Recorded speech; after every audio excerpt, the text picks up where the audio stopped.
हम सब Michael Jackson को उनकी फेशियल सर्जरीज की वजह से जानते हैं कि उन्होंने अपनी लाइफ में अपने फेस की बहुत सी सर्जरीज करवाई हैं, या फिर बहुत से लोग जानते हैं कि उनकी डांस परफॉर्मेंस देख के बहुत सी लड़कियां बेहोश हो जाती थी, इवन कुछ लोग रोने लगते थे। लेकिन क्या आप जानते हैं कि 25 जून 2009 को क्या हुआ था, जिस दिन माइकल जैक्सन की डेथ हुई थी? ओके, तो माइकल जैक्सन का जन्म अगस्त 29, 1958 को इंडियाना में हुआ था और ये जो और कैथरीन की 7वीं संतान थी। माइकल जैक्सन के डैड एक स्टील फैक्ट्री में काम करते थे और उन्होंने एक 2 कमरे का घर खरीदा हुआ था, जिसमें ये 9 भाई बहन अपने माँ बाप के साथ रहते थे। ऑब्वियसली घर में एक ही अर्निंग मेंबर था, तो पैसों की कमी थी। उस वक्त अमेरिका में काले लोगों को अच्छे ढंग से ट्रीट नहीं किया जाता था और माइकल के फादर जानते थे कि अगर उनके बच्चों को कुछ बड़ा जिंदगी में करना है तो उनके पास 2 ही ऑप्शन है, या तो वो एक बड़े एथलीट बन जाए या फिर एंटरटेनर। इसलिए जैक्सन फैमिली ने एंटरटेनमेंट चुनी। माइकल जैक्सन ने 5 साल की एज में अपने भाइयों के साथ एक सिंगिंग ग्रुप बनाया। रोजवेल्ट स्कूल में हर फ्राइडे को सिंगिंग ग्रुप्स के बीच में कंपटीशन होता था और हर बार माइकल जैक्सन और उनके भाइयों का ग्रुप ही जीतता था। उसके बाद इन्होंने शिकागो में भी परफॉर्म करना स्टार्ट कर दिया और लोग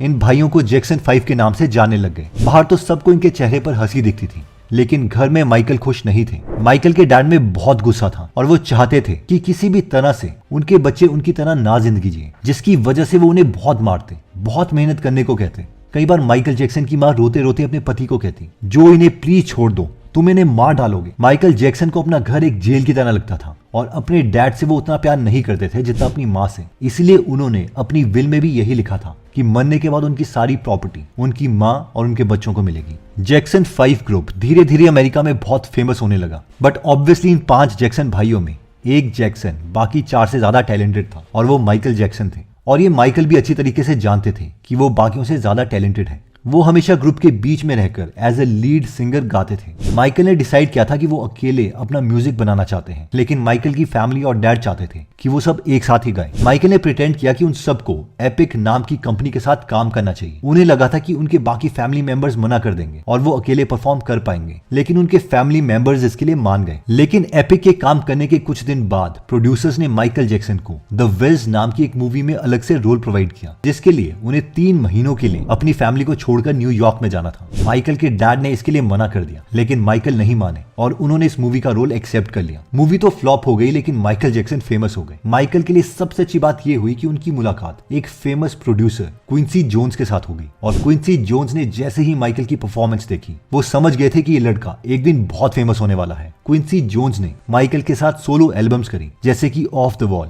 जिसकी मिलियंस ऑफ कॉपी बिकी, और माइकल जैक्सन ने भी जिंदगी में पहली बार मिलियंस ऑफ डॉलर्स कमाए। ये तो क्लियर था कि इस एल्बम के बाद माइकल जैक्सन को प्रोफेशनली या फाइनेंशियली अपनी फैमिली की जरूरत नहीं है। इसके बाद थ्रिलर एल्बम लॉन्च हुई, जिसने ये दुनिया को प्रूव कर दिया कि Michael Jackson best pop star है। इसके बाद माइकल ने एक सोलो लाइव परफॉर्मेंस करी और पहली बार स्टेज में मून वॉक किया, जिससे दुनिया पागल हो गई। इस परफॉर्मेंस के बाद लोग बहुत खुश हुए, लेकिन माइकल जैक्सन बहुत दुखी हो गए और वो था इस स्टेप की वजह से। इस स्टेप में वो अपने पैरों में थोड़ी और देर रुकना चाहते थे, पर वो रुक नहीं पाए। माइकल को जितनी पब्लिसिटी मिलती रही, उन्हें पब्लिसिटी की और क्रेविंग होने लग गई। एक वक्त आया जब वो चाहते थे कि हर रोज उनके बारे में कोई ना कोई खबर छपे। एक बार इसके लिए उन्होंने अपनी एक पिक्चर मीडिया में डालने को कहा, जिसमें वो ऑक्सीजन मास्क में थे और उन्होंने लिखा कि मैं ये अपनी लाइफ इंक्रीज करने के लिए कर रहा हूँ। इवन कि उसके बाद काफी दिनों तक जब भी वो मीडिया के सामने आते तो वो सर्जिकल मास्क पहन के आते, जैसे कि हम कोरोना के टाइम में पहनते थे। 30 की एज में माइकल जैक्सन को अपना घर बनाने की क्रेविंग हुई, इसलिए माइकल जैक्सन ने अपने लिए एक बहुत ही बड़ा घर बनाया, 2800 एकड़ की जगह लेकर। इसमें 13,000 स्क्वायर फीट का घर था, 4 एकड़ का लेक था, एक बहुत ही बड़ा स्विमिंग पूल, 5500 स्क्वायर फीट का एक मूवी थिएटर, यहाँ तक कि उसमें एक जू भी था, जिसमें टाइगर, जिराफ, स्नेक, बर्ड्स और इवन हाथी भी थे।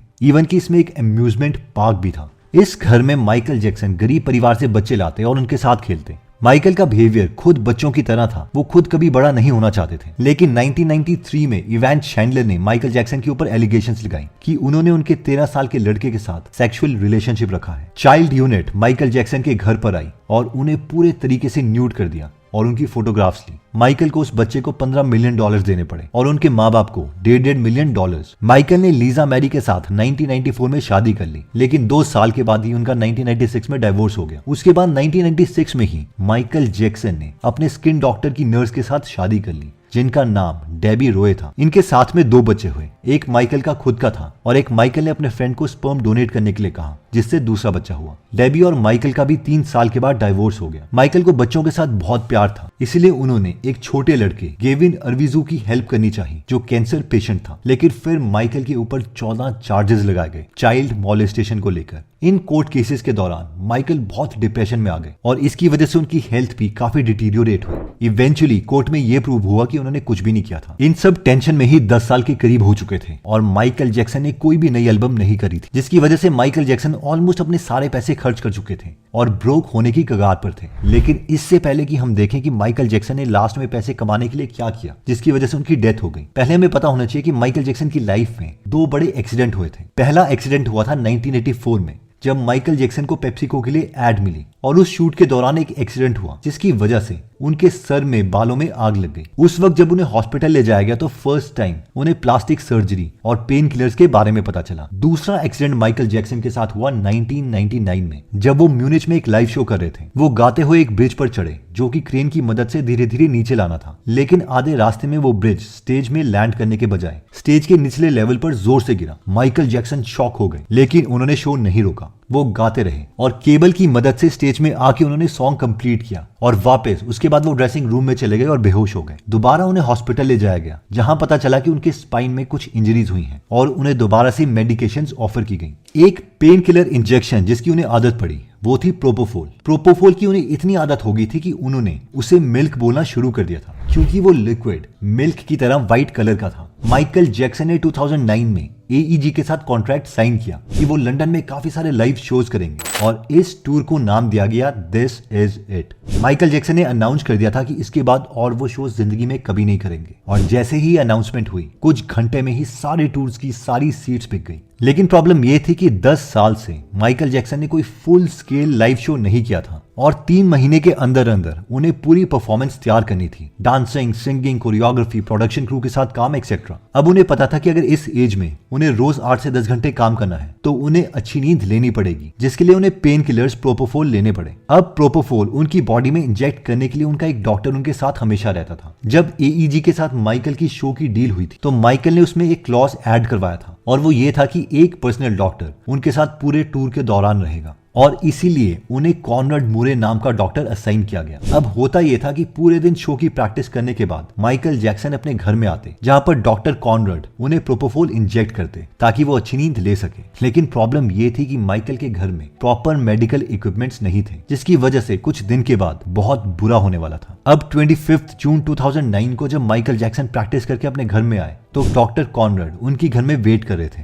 और उन्होंने माइकल को प्रोपोफोल की छोटी सी डोज दी और उसके बाद प्रोपोफोल को ड्रिप में डाल दिया। अब प्रोपोफोल के साथ होता यह है कि इसकी बहुत ही कम डोज पेशेंट को दी जाती है ताकि उसे नींद आ जाए और जब वो एक बार सो जाता है तो उसके बाद ड्रिप में दोबारा से प्रोपोफोल मिला के उसे दिया जाता है ताकि वो कंटिन्यूसली सोए रहे। अब प्रोपोफोल का एक बड़ा डिसएडवांटेज ये था कि अगर डोज थोड़ी सी भी ज्यादा हो गई तो पेशेंट का माइंड भी नींद में जा सकता है, जिसका मतलब ये था कि माइंड जो अनकॉन्शियसली बॉडी के फंक्शंस को कंट्रोल करता है जैसे कि सांस लेना एक्सेट्रा, वो भी बंद हो सकता है। और उस दिन कुछ ऐसा ही हुआ। माइकल की बॉडी प्रोपोफोल लेने के बाद इतनी गहरी नींद में चली गई कि उनके माइंड ने उनकी ब्रीदिंग रोक दी। अगर इस वक्त वहां पर मेडिकल इक्विपमेंट होते तो उन्हें नॉर्मल ऑक्सीजन दिया जा सकता था, लेकिन डॉक्टर कॉनराड ने जब ये देखा तो उन्हें लगा कि माइकल को हार्ट अटैक आया है और वो उनके हार्ट को हाथ से पंप करने लग गए, यानी CPR स्टार्ट कर दिया और बहुत ही देर के बाद 911 इमरजेंसी में कॉल किया, लेकिन तब तक बहुत देर हो चुकी थी और the greatest artist Michael Jackson की डेथ हो गई थी। बहुत से लोगों ने इसका जिम्मेदार डॉक्टर कॉनराड को बताया